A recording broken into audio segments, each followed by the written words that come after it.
tersiada itu. Amin. Haleluya. Allah yang maha kuasa. Amin. Allah yang memiliki bumi dan seluruh isinya termasuk kami Tuhan. Amin. Kita percaya Tuhan, Kau Allah yang sangat mengasihi kami Tuhan. Haleluya. Keberadaan kami saat ini karena kebaikan Tuhan. Amin. Amin. Yang Amin. boleh ada sore ini di rumahmu Tuhan. Yang boleh memuji menyembah Tuhan semua karena kebaikan Tuhan. Yang memungkinkan kami boleh datang ke rumahmu. Yang boleh memuji Tuhan, menyembah Tuhan. Dalam keadaan baik dan sehat. Terima kasih Tuhan. Terima kasih. Dan biarlah segala pujian, penyembahan yang kami naikkan boleh menjadi suatu persembahan yang menyenangkan Tuhan. Terima kasih Tuhan Yesus, pakai hidup kami untuk terus kami boleh memuji menyembah Tuhan. Dan sebentar tiba saatnya bersama kami akan mendengarkan sebagian dari firman Tuhan.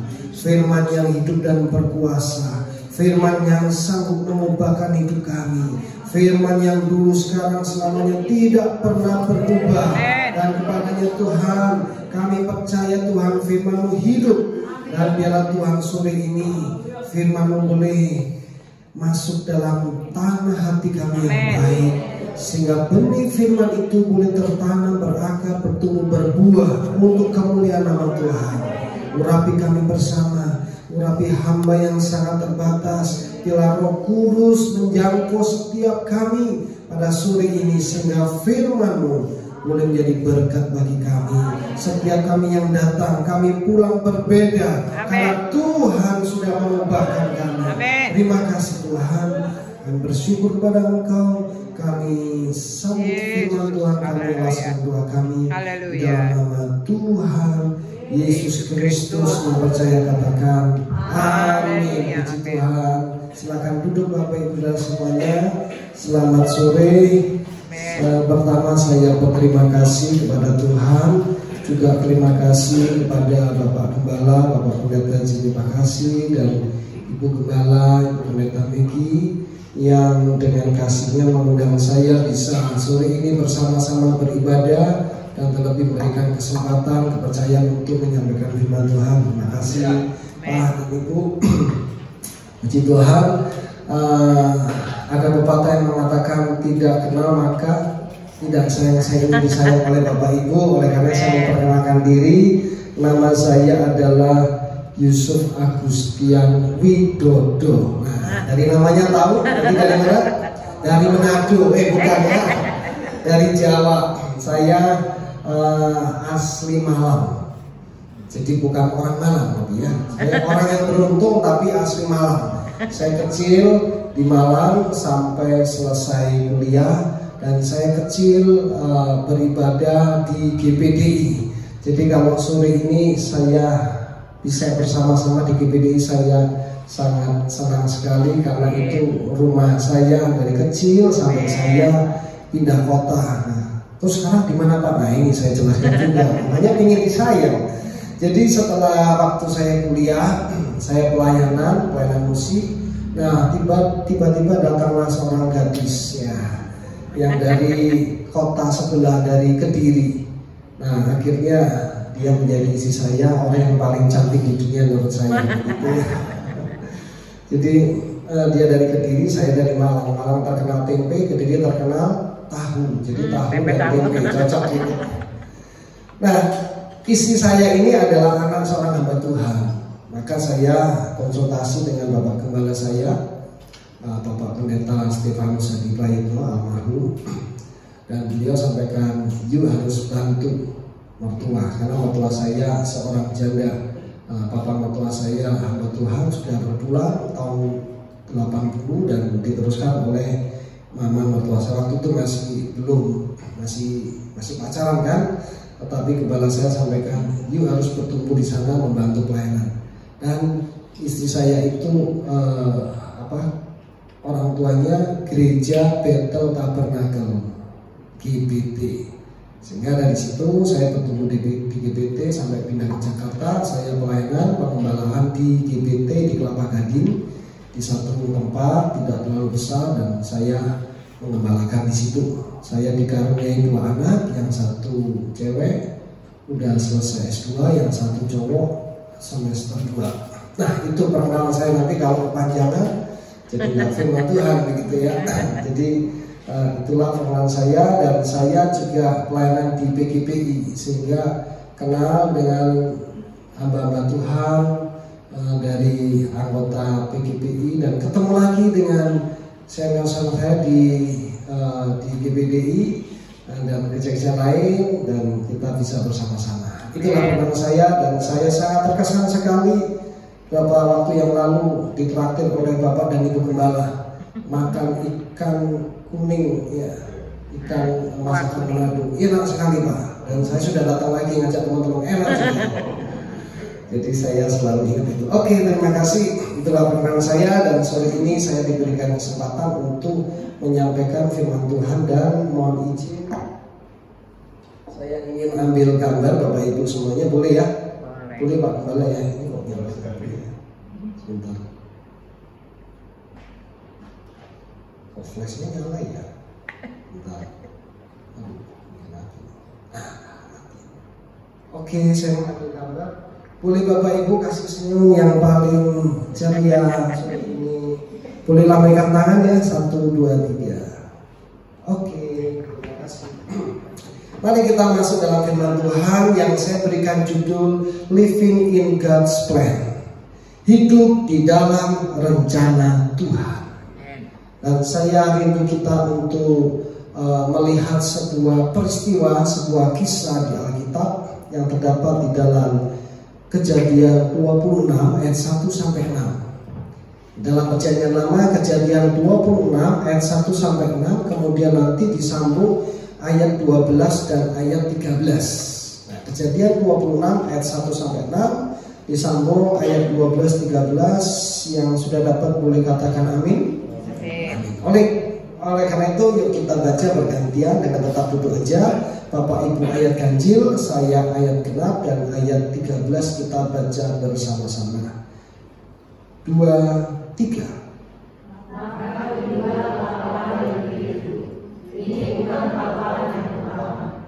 Yang telah terjadi dalam zaman Abraham. Sebab itu Ishak pergi ke Gerar kepada Abimelek raja orang Filistin. Ayat 2, lalu Tuhan menampakkan diri kepadanya serta berfirman, janganlah pergi ke Mesir, diamlah di negeri yang akan kukatakan kepadamu. Tinggallah di negeri ini sebagai orang asing, maka aku akan menyertai engkau dan memberkati engkau. Sebab kepadamu lah dan kepada keturunanmu akan kuberikan seluruh negeri ini, dan aku akan menepati sumpah yang telah kuikrarkan pada Abraham ayahmu. Aku akan membuat banyak keturunanmu seperti bintang di langit. Aku akan memberikan kepada keturunanmu seluruh negeri ini, dan oleh keturunanmu semua bangsa di bumi akan mendapat berkat.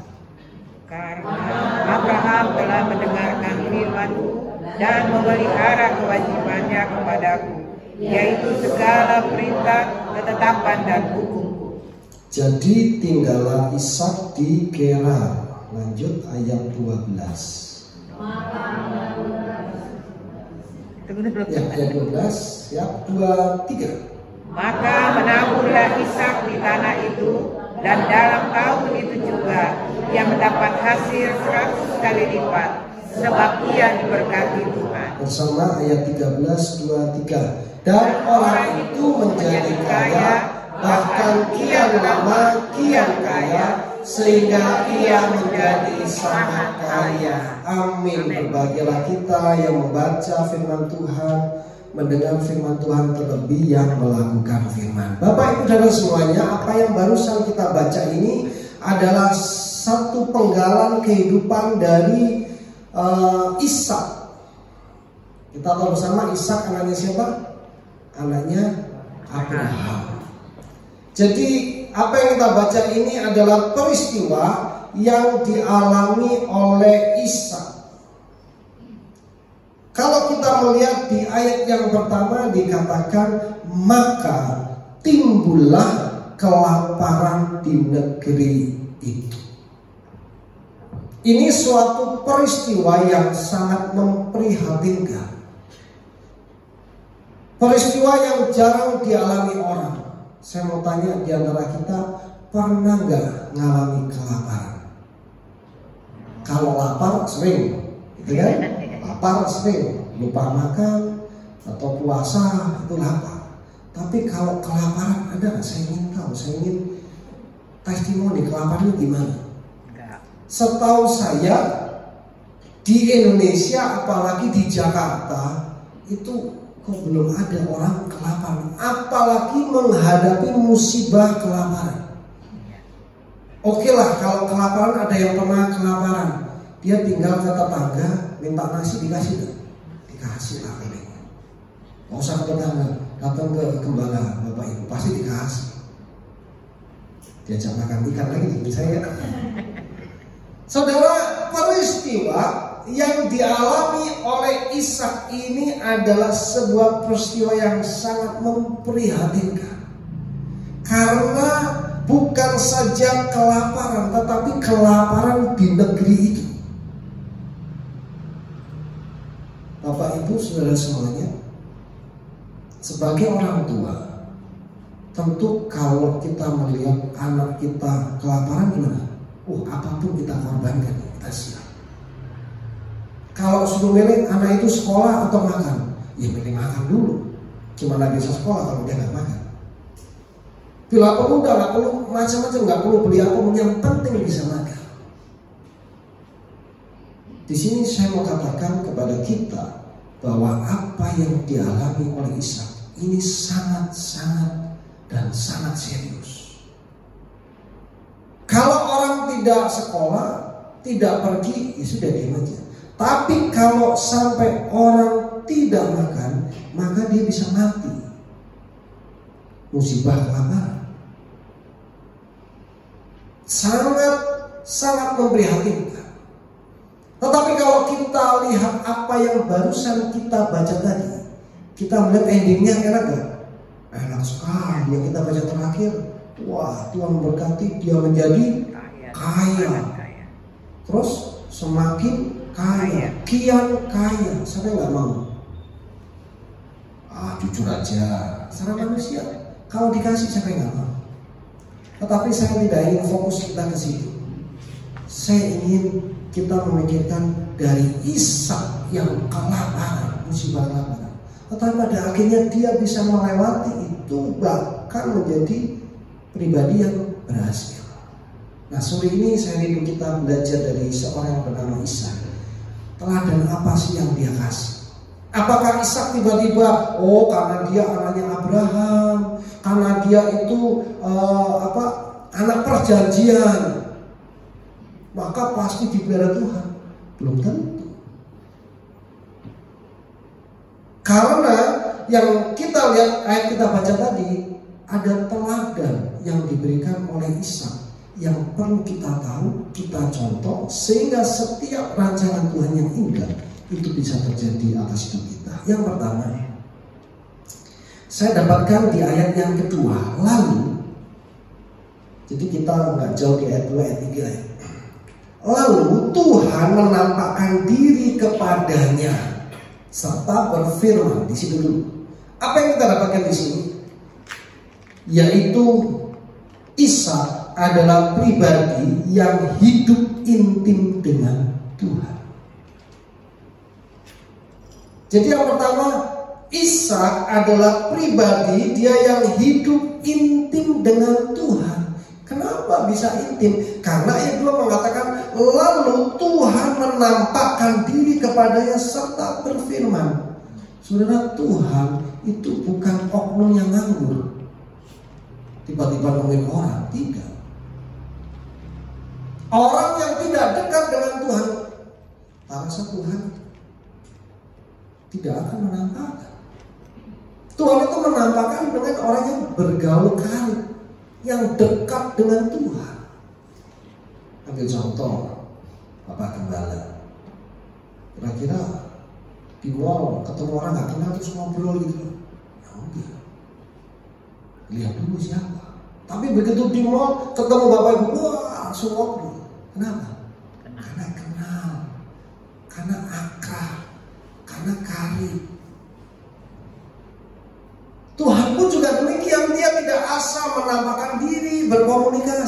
tetapi dengan orang, dengan pribadi yang dia punya hubungan baik dengan Tuhan, hubungan dekat dengan Tuhan. Di sini kita melihat Ishak, dia punya hubungan yang dekat dengan Tuhan. Sehingga pada waktu dia mengalami masalah yang berat, ketika katakan di depan sangat berat, masalah kelaparan, musibah kelaparan, Tuhan menambahkan diri kepadanya. Artinya apa? Saya mau katakan kepada saya dan saudara, ketika kita punya hubungan yang dekat dengan Tuhan, apapun masalahnya itu, Tuhan berikan firman-Nya kepada kita. Tuhan nyatakan petunjuknya kepada kita. Sebab kalimat tadi Tuhan berfirman kemudian bla bla bla itu panjang. Tetapi kalau kita tidak dekat dengan Tuhan ketika kita menghadapi masalah, mungkin justru kita fokus kepada masalah kita. Tapi Ishak dia pribadi yang membangun hubungan dengan Tuhan. Saya dapatkan sebuah ayat di dalam Yohanes 15 ayat 7. Ada di depan, saya bacakan. Jikalau kamu tinggal di dalam Aku, kata Tuhan, dan firman-Ku tinggal di dalam kamu, dalam kita. Kemudian apa itu? Mintalah apa saja yang kamu kehendaki dan kamu akan menerimanya. Amin. Saya tanya, ayat ini kira-kira benar atau salah? Benar. Ya kita tahu firman Tuhan gak pernah salah. Tetapi seringkali dalam realita kehidupan, ini sebuah ayat yang indah, manis, tetapi faktanya tidak seperti ayat itu. Buktinya apa? Saya minta sembuh, gak dikasih sembuh. Saya minta pekerjaan, gak dikasih pekerjaan. Saya minta suami saya berubah jadi baik, gak berubah, malah jadi gak baik. Saya ingin studi anak saya baik, ternyata juga gagal. Saudara, problemnya sebenarnya bukan di situ. Yuk kita lihat ayat ini. Jikalau kamu tinggal di dalam Aku, berarti kita tinggal di dalam Tuhan, dan firman-Nya itu ada di dalam kita. Berarti kita dalam posisi dekat atau jauh dengan Tuhan? Dekat. Kita dalam posisi intim dengan Tuhan. Ketika kita intim dengan Tuhan, biar kata suami istri, dekat kan? Ketika suami itu bisa mengetahui hati istrinya, atau istri mengetahui hati suaminya, dekat, komunikasinya enak, kira-kira dia tahu nggak apa yang ada di pikiran dia? Tahu, ketimbang tidak tahu, ketimbang orang lain yang tidak tahu. Nah, ketika kita tinggal di dalam Tuhan dan firman-Nya di dalam kita, berarti kita dekat dengan Tuhan. Kalau kita dekat dengan Tuhan, tentu kita tahu rencana Tuhan, kita tahu rancangan Tuhan, sehingga yang kita minta tentunya selaras dengan rencana Tuhan, dan pasti Tuhan kasih. Seringkali kita, saya sudah dekat Tuhan tapi minta ini kok nggak dikasih, berarti belum dekat. Kita nggak tahu rancangan Tuhan. Ketika kita sudah dekat dengan Tuhan, tahu rancangan Tuhan, begitu minta, Tuhan jawab nanti dulu, kita paham, oh iya nanti dulu. Saya percaya Tuhan pasti kasih. Cuman bukan waktunya, bukan sekarang. Nah di situ. Berikutnya dalam Yeremia 3:33, berserulah kepadaku, maka aku akan menjawab engkau dan akan memberitahukan kepadamu apa? Hal-hal yang besar dan yang tidak terpikirkan olehmu. Nah ini Ishak hidupnya dekat dengan Tuhan. Dia berseru kepada Tuhan. Tuhan tidak saja menyelamatkan dia dari musibah kelaparan, tetapi menjadikan dia pribadi yang sukses. Ini hal-hal yang besar. Sehingga kita, ketika kita mau dekat dengan Tuhan, kita nggak perlu khawatir akan masalah kita, karena Tuhan mengerti. Tidak saja mengerti, Tuhan juga peduli. Dia memberikan hal-hal yang besar. Jadi Bapak Ibu ya, yang pertama apa? Hidup intim dengan Tuhan. Boleh dong coba jadi kanan, hidup intim dengan Tuhan. Coba dengan itu. Yang dicoba bilang kamu juga harus hidup intim dengan Tuhan. Berikutnya yang kedua, di ayat yang kedua masih. Lalu Tuhan menampakkan diri kepadanya serta berfirman, apa firman Tuhan? Janganlah pergi ke Mesir. Pak, apa sih masa nggak boleh ke Mesir? Emang nggak bisa dapat ini visa Mesir? Bukan itu, saudara. Kenapa Tuhan katakan kepada Ishak jangan pergi ke Mesir? Nah, saya temukan begini.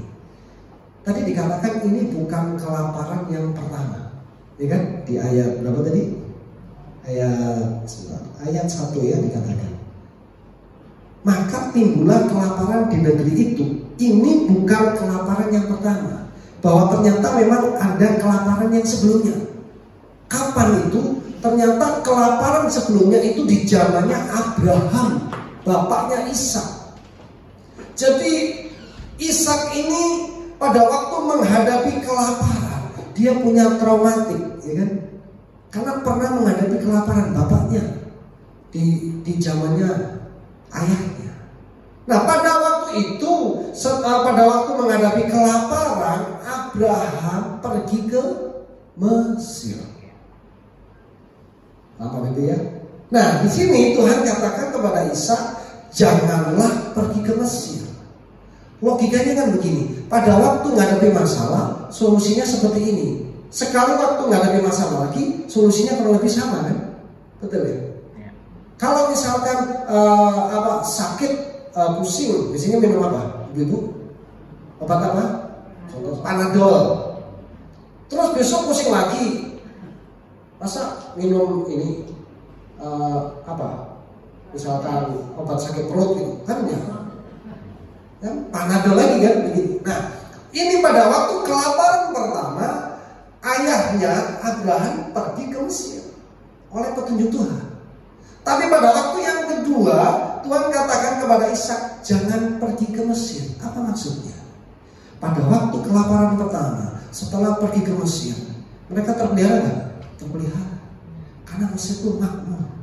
Mesir itu punya banyak makanan. Sehingga di pikiran Ishak, ke Mesir pasti terpelihara. Tuhan punya rencana lain. Jangan pergi ke Mesir. Karena apa? Tuhan tahu ketika Ishak pergi ke Mesir, harapannya ditujukan kemana? Ke Mesir. Paham ya? Ketika dia kelaparan, dulu ayahku ke Mesir, sekarang aku mau ke Mesir. Dia menggantungkan ke Mesir karena Mesir kaya dan sebagainya. Tuhan tidak ingin Ishak itu menggantungkan kepada yang bukan Tuhan. Tuhan punya cara lain. Yang penting Ishak semakin paham, semakin sadar bahwa Tuhanlah yang memelihara dia, bukan Mesir. Dalam konteks kita saat ini, kita tahu Mesir itu zaman dulu adalah pusat peradaban dunia, pusat kepintaran manusia. Orang pintar di sana. Makanya seperti itu Nabi Musa itu kan dia belajar 40 tahun di Mesir. Kalau sekarang mungkin sudah bergeser. Sekarang Cina pusat ilmu. Karena pada waktu itu Mesir. Artinya apa? Menggambarkan apa? Mesir melambangkan keamanan, ketentraman dari dunia, kepintaran dari dunia. Tuhan tidak ingin Ishak menggantungkan kepada Mesir. Tuhan juga tidak ingin kita menggantungkan yang bukan dari Tuhan. Pada waktu ada masalah, saya punya teman baik di pemerintahan, gantungkan ke situ. Sekarang saya termasuk yang senang ada rotasi kan di Pemprov DKI. Punya banyak teman, beberapa teman. Yang satu jadi wali kota utara, saya di utara senang sekali. Yang satu jadi wakil bupati di Kepulauan Seribu, bisa ke Solo. Punya teman di sana. Ada yang jadi kesra. Tetapi apakah kita harus menggantungkan kepada situ? No.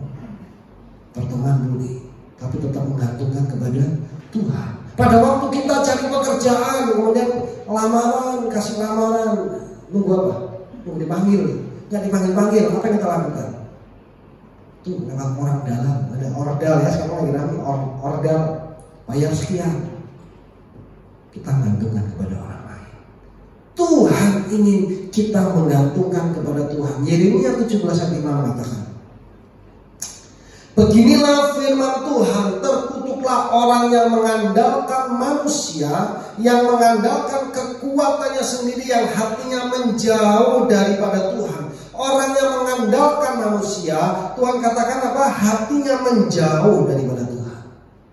Sehingga kalau saat ini kita punya masalah, kita sedang gantungkan yang bukan dari Tuhan, yuk kita segera kembali. Karena Tuhan katakan itu menjauh daripada Tuhan. Tetapi sebaliknya ayat 7 mengatakan, diberkatilah siapa? Orang yang mengandalkan Tuhan, yang menaruh harapannya pada Tuhan. Sehingga yuk kita dalam menghadapi masalah kita mereka tidak seberat yang dialami oleh Ishak. Kita belajar yang kedua, kita jangan pergi ke Mesir, jangan menggantungkan kepada manusia. Amin Bapak Ibu. Soalnya lagi kiri kanan, jangan gantungkan sama manusia. Jangan gantungkan manusia, gantungkan sama Tuhan. Yang ketiga, masih di ayat kedua mengatakan, lalu Tuhan menampakkan diri kepadanya serta berfirman, janganlah pergi ke Mesir, diamlah di negeri yang akan kukatakan kepadamu. Yang ketiga kita dapatkan yaitu menunggu waktunya Tuhan. Ishak diminta diam. Gimana Tuhan, saya ini udah kelaparan ini, keluargaku sudah kelaparan, tapi Tuhan bilang diamlah di negeri yang akan bukan telah, akan kukatakan, disuruh nunggu. Saudara, menunggu itu enak gak? Gak enak. Menunggu suami kasih uang belanja enak gak Bapak Ibu? Ibu-ibu, aduh lama, bahkan lupa. Bapak-bapak menunggu istri enak gak? Ya sudah, saya jawab daripada kami tadi. Saudara, menunggu itu tidak enak. Mau pergi pesan Grab, ini mobilnya muter-muter jangan nyampe, aduh capek. Tetapi Tuhan mengatakan kita harus menunggu waktunya Tuhan. Nah, ini peristiwa yang tertulis, mau tidak mau kita mesti lakukan. Tapi saya mengatakan menunggu yang dimaksud Tuhan bukan berarti kita diam gini aja seperti foto itu, diam waktunya, tidak. Tapi menunggu waktunya Tuhan, kita itu harus aktif. Aktif apa? Terus berkomunikasi dengan Tuhan. Hari ini jangan terus komunikasi sama Tuhan, berdoa, menyembah, baca firman, minta hikmat. Ishak itu pada waktu menunggu, kemudian dia mendapat hikmat, dia ngapain? Itu menabur. Kan dikatakan tahun itu juga dia menuai tadi di ayat 13. Kenapa dia menabur? Coba kalau dia tunggunya seperti itu diam gitu, kira-kira dia bisa menuai tuh? Tidak, dia tidak menabur. Dia menabur, dia menunggu waktunya Tuhan, dia aktif dan dia percaya kepada Tuhan. Pengkhotbah 31 mengatakan, untuk segala sesuatu ada masanya, untuk apapun di bawah langit ada waktunya. Semua ada waktunya, nggak bisa waktu kita, tetapi waktunya Tuhan. Mazmur 215 mengatakan, nantikanlah Tuhan. Kuatkan dan teguhkanlah hatimu, ya nantikanlah Tuhan. Kalau kita menanti Tuhan, kita akan mendapatkan kekuatan. Tapi kalau kita nggak menantikan Tuhan, kita dibilang Tuhan orang yang tidak percaya. Tidak percaya. Yohanes 11 ayat 25-26 kalimat terakhir katakan, percayakah engkau akan hal ini? Nggak percaya. Saudara bisa lihat ini gambar apa next? Nah ini kapal yang besar ya, cruise ya, kapal pesiar. Kira-kira di dalam nyaman gak ya? Pasti nyaman. Siapa yang mau beli tiket oleh Bapak Gembala? Naik liburan. satu gereja, haleluya. Naik terus, waduh, di dalam, saya dulu pernah dalam 10 tahun lebih yang lalu, pernah lihat. Terus senang sekali, makan itu gratis, apapun dihabisi. Anak saya waktu masih kecil, wah ambil susu, taruh tas, bawa ke kamar, diminum, gak habis, besok belum ada lagi. Akhirnya capek dia gak ngambil, orang gak ada batasnya, dikira besok sudah gak ada, gak ada banyak. Enak sekali. Pertanyaan saya kepada kita, pada waktu kita naik kapal itu, kira-kira kita kenal sama nakodanya nggak? Pertanyaan, kapal seperti itu bisa tenggelam nggak? Bisa. Ada filmnya, Titanic itu, wah kapal tersiar, bahkan ada yang ngomong, wah Tuhan pun tidak bisa menenggelamkan. Nah itu kacau. Dia tenggelam. Kapal seperti ini bisa tenggelam. Pertanyaan, kita kenal sama nakodanya nggak? Naik kapal ini yang bisa tenggelam, kita tidak kenal nakodanya, kita bisa senang-senang di dalam, nggak mikirin kan? Wah ini kita nggak kenal nakodanya, bisa tenggelam, tapi kita bisa enjoy kita. Berikutnya, gambar berikutnya. Nah ini pesawat, itu semua naik ini, sering banget ini. Kalau kita naik pesawat ini kira-kira sebelum masuk, begitu masuk dicek pramugari tiketnya, kita kenalan sama pilotnya nggak? Nggak boro-boro, nggak boleh. Kira-kira kenal nggak pilotnya siapa? Nggak tahu. Tapi pada waktu kita naik ini, apalagi naik bisnis kelas, wah duduk kasih minum, wah kasih selimut, tenang nyantai. Kita nggak kenal sama pilot, padahal pesawat banyak yang jatuh. Tapi kita bisa tenang, tidur tenang sampai di tempat. Pertanyaannya, kita bisa setenang itu, tapi kepada Tuhan kita, Tuhan Yesus yang Maha Kuasa, yang menolong kita, yang menyelamatkan kita, kita tahu, tapi kita seringkali nggak percaya. Ironis kan? Sama pilotnya kita nggak kenal, tapi kita percaya pasti nyampe, padahal belum tentu pasti. Tapi kepada Tuhan Yesus yang menyelamatkan kita, kita itu ragu-ragu, kita nggak percaya. Maka kita nggak mau menanti waktunya Tuhan. Itu yang harus saya dan saudara kita renungkan. Sehingga yuk kita sama-sama boleh belajar untuk kita menanti waktunya Tuhan. Saya mau sedikit saksian. Jadi 2,5 tahun yang lalu, pada waktu saya ngantar anak saya, bersyukur Tuhan kasih kesempatan anak saya yang pertama ini bisa studi di luar. Di Melbourne waktu itu saya antar. Jadi saya antar, sudah daftar kuliah di MLS 2, sudah diterima. Saya antar untuk mencari tempat tinggal, apartemen. Di sana kebetulan saya punya wakil, dia ada tempat, dia pinjemin tempat untuk saya sementara ngantar anak saya cari tempat. Nah, saya udah plan 1 minggu di sana. Katanya dari tempat nggak susah. Singkat cerita saya datang setiap hari cari nggak dapat. Sudah hampir seminggu. Terpaksa tiket saya cancel. Saya memutuskan kapannya nggak tahu. Padahal sudah izin berjemaat, izin 1 minggu ya Pak Gembala tidak hadir. Jadi saya sama anak saya, istri tetap di Jakarta. Terus selewat seminggu belum dapat. Cari terus, doa, cari. Terus ada tempat yang sering saya kunjungin, apartemen itu yang kita cocok, saya cocok, anak saya cocok. Wah, harus saya doakan. Sampai saya itu belum pernah terus. Kali ini saya coba doa, saya samperin tempatnya, saya tumpangin tangan. Dalam nama Tuhan Yesus, dalam nama Tuhan Yesus. Terus setelah itu saya foto, kirim ke istri supaya tahu saya doa. Saya bilang, ya sudah Pak, doa aja, Tuhan pasti kasih yang terbaik. Saya itu sampai terus terang bingung, sampai stres Pak. Kenapa? Karena stres itu gini, ini Pak Gembala izin 1 minggu, tapi terpaksa harus extend karena belum dapat tempat. Malu gitu Pak maksudnya. Gimana sih kalau nggak dapat tempat? Saya sampai, Tuhan kenapa harus seperti ini? Saya di sana nganggur Pak. Ya cuma kerja lewat laptop, tapi nggak banyak teman kan.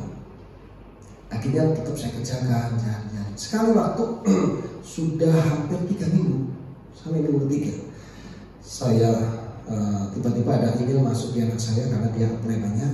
Ini Pak, kita lihat. Saya lihat sama dia. Awalnya kita cari yang studio supaya dia bisa sendiri, bisa mandiri, bisa nggak kerepotan yang lain. Kita lihat tempat ini bukan studio, 3 kamar, tapi cukup luas. Pada waktu masuk saya rasakan, enak banget ini kayaknya. Ada biasa kan kalau dari rumah kan itu ada perasaan yang berbeda. Oke, saya doa, terus singkat cerita, deal dapat, tinggal 1 kamar. Ya, saya senang dapat. Saya telepon istri saya, Mah sudah dapat. Ya, akhirnya saya bisa pulang. Cuman masih ada ganjelan. Kenapa ya harus sampai 3 minggu hanya untuk cari tempat? Waktu itu mau saya tinggal, kasihan anak saya sebelum dapat tempat. Akhirnya dapat tempat. Begitu dapat sorenya saya dapat WhatsApp dari temannya anak saya, kan dia ada beberapa teman di sana. Anak seorang pemuda, boleh nggak ngobrol? Ya, remaja laki-laki, kuliah sih. Yuk silakan. Akhirnya ngobrol. Apa yang dia omongkan? Dia itu ternyata minta dibaptis. Waduh, waktu itu saya langsung kaget. Padahal hampir tiap hari bersama-sama sama dia, tapi nggak pernah ngomong. Begitu malam itu, begitu dapat, dia nggak tahu kalau kita sudah dapat tempat. Tapi malamnya dibilang, boleh ngobrol. Oke, ngobrol. Dia bilang, saya sudah lama ingin dibaptis tapi masih ragu-ragu. Nah waktu itu ya saya kasih penjelasan, katekisasi, saya jelasin. Akhirnya dia mantap. Terus saya bilang, ya sudah nanti diatur kapan baptis. Dia bilang besok pagi. Besok pagi. Ya sudah, dia nantang. Langsung besok pagi turun ke lantai berapa situ dibaptis. Setelah dibaptis malamnya, sorenya saya beli tiket buat besok pagi-pagi. Dapat dan lebih murah daripada tiket yang sebelumnya saya cancel. Kalau dihitung tetap masih lebih murah. Saya waktu malam saya nangis, minta ampun sama Tuhan. Tuhan menyatakan, kamu itu saya atur biar di sini ada 1 jiwa yang harus dibaptis. Dan saya waktu itu, Tuhan, saya mau dinikmati cerita. Cara Tuhan seperti ini. Dan juga ternyata Tuhan taruh anak saya di tempat itu, boleh setengah tahun saya lihat ternyata ada 2 orang yang di apartemen itu. Akhirnya dia dibaptis juga. Dan sekarang melayani di Solo. Anak saya sudah balik sini, dia melayani. Aduh, saya senang sekali.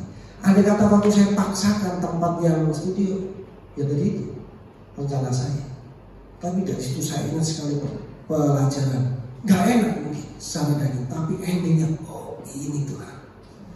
Dan saya bersuka cita, dan yang baru dibaptis itu sekarang juga melayani.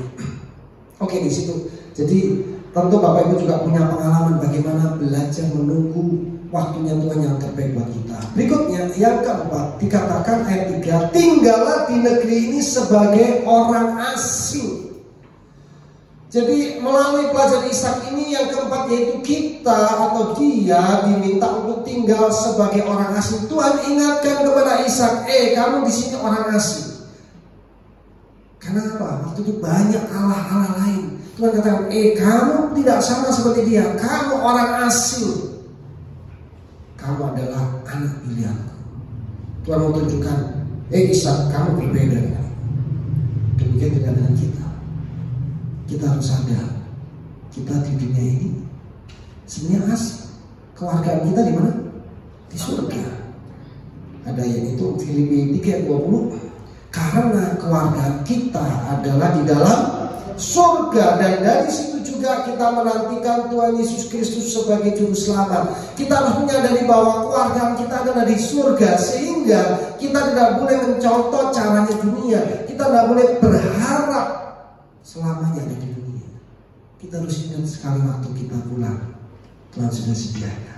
Sehingga kita harus lebih memikirkan sesuatu yang lebih kekal. 1 Petrus 2:11, saudara-saudara yang kasih, aku mengajarkan kamu supaya sebagai pendatang dan perantau di dunia ini, kamu menjauhkan diri dari keinginan daging yang berjuang melawan jiwa. Ingat Bapak Ibu, kita di sini adalah perantau. Rumah kita di surga. Yang lima, yang kita dapatkan apa? Ayat 12, maka menaburlah Ishak di tanah itu. Ishak menabur bukan pada masa kejayaan, tapi pada masa kelaparan.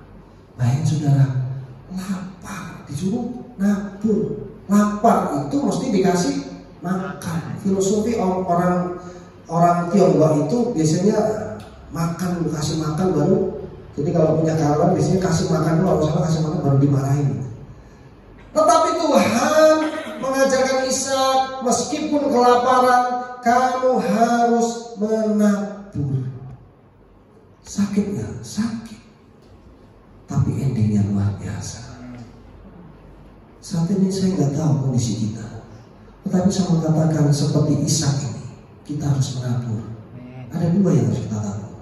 Yang pertama, menabur yang arti yang sebenarnya yaitu menabur materi.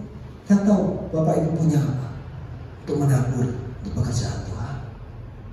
Yang kedua yang tidak kalah penting, menabur apa? Menabur kebaikan. Meskipun kita menghadapi keterbatasan masalah, yuk kita tetap berbuat baik, memberikan senyum, memberikan salam yang baik. Jangan tunjukkan. Saya tuh 3 hari yang lalu jenguk ke rumah sakit 2 pendeta, satu di rumah sakit A, satu di B, dan kontras sekali. Di rumah sakit A kita datang, kita ngobrol, ketawa, kita hibur, saling menghibur, ketawa.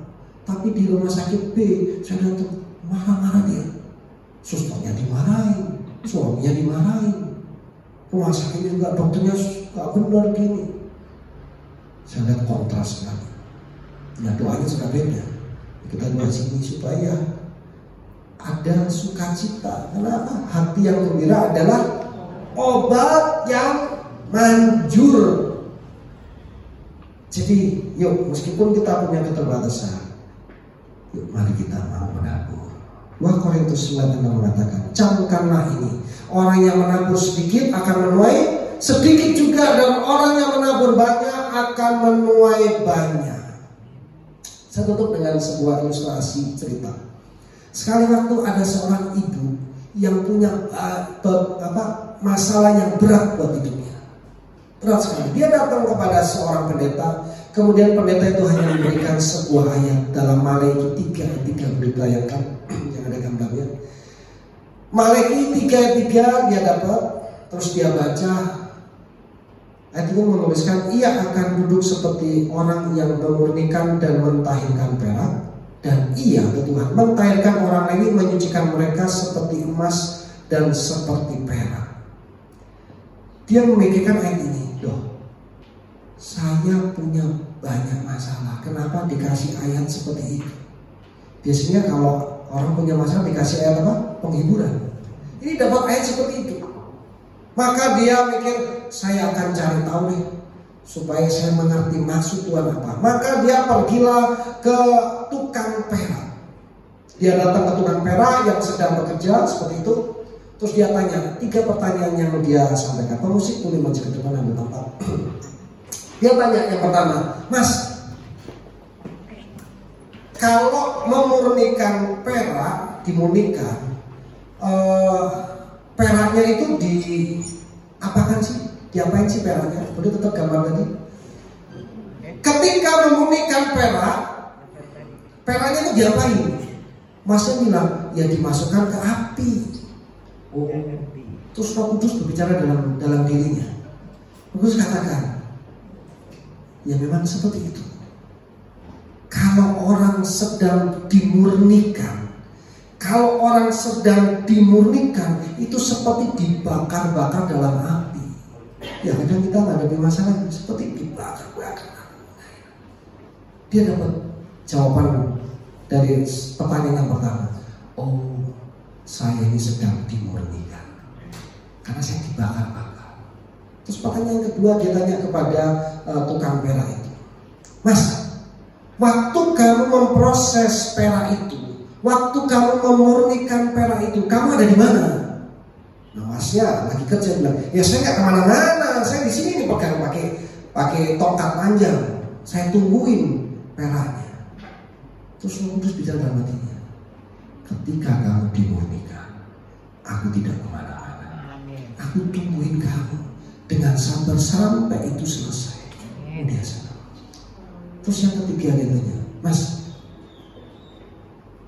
dibakar ke dalam api ini sampai kapan? Selesainya kapan? Masnya udah sehari kerjanya gimana? Ya gampang, tinggal diangkat dia. Kalau saya sudah bisa ngaca, itu bening, saya bisa lihat gambar saya, berarti itu sudah selesai. Roh Kudus bicara sama ibu ini, engkau dimurnikan. Ketika gambar diriku sudah ada dalam dirimu, itulah proses itu selesai. Oh, dia senang sekali. Dia merasa dikuatkan. Oh Tuhan, terima kasih. Aku sedang dimurnikan. Tapi engkau tidak kemana-mana. Engkau ada besertaku sampai aku menjadi seperti engkau. Sehingga kalau saat ini saya dan saudara sedang proses dimurnikan, tetap bertahan. Seperti Ishak bertahan, dia punya teladan, dan pada akhirnya dia menikmati apa yang menjadi rancangan Tuhan. Amin. Tuhan Yesus memberkati kita.